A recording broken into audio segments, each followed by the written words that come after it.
जय शिव जय शिव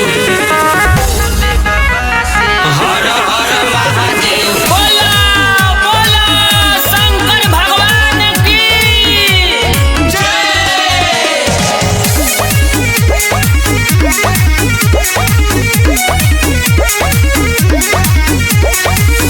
अब की सोमारी जाके करब जल ढारी हो। हर हर महादेव। अब की सोमारी जाके करब जल ढारी हो। तू हरे के भोले बाबा से मांग में सुन प्यारी हो। तू हरे के भोले बाबा से मांग में सुन प्यारी हो। जाइब दर्शनवा करे बाबा के दुआरी हो। तू हरे के भोले बाबा से मांग में सुन प्यारी हो। तू हरे के भोले बाबा से मांग में सुन प्यारी हो।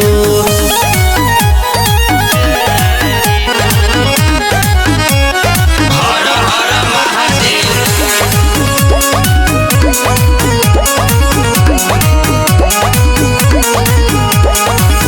सबका के देले बाणे मोहल अटारी।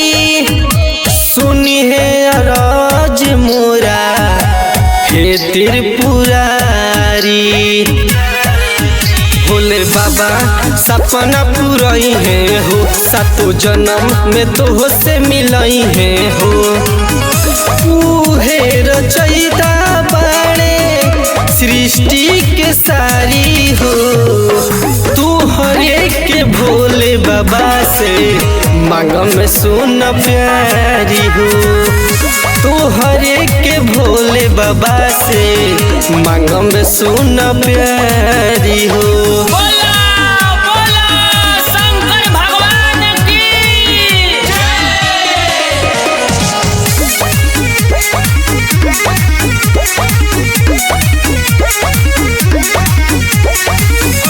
बिनय बवाली कर विश्वास हो।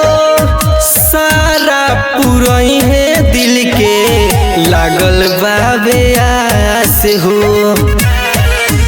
रोज रोज जाइब हो शिवाला बेल पतर चढ़ाई फूल माला। आर जेड अर्जुन संगे चली है सब यारी हो। तू हरे के भोले बाबा से मांग में सुन प्यारी हो।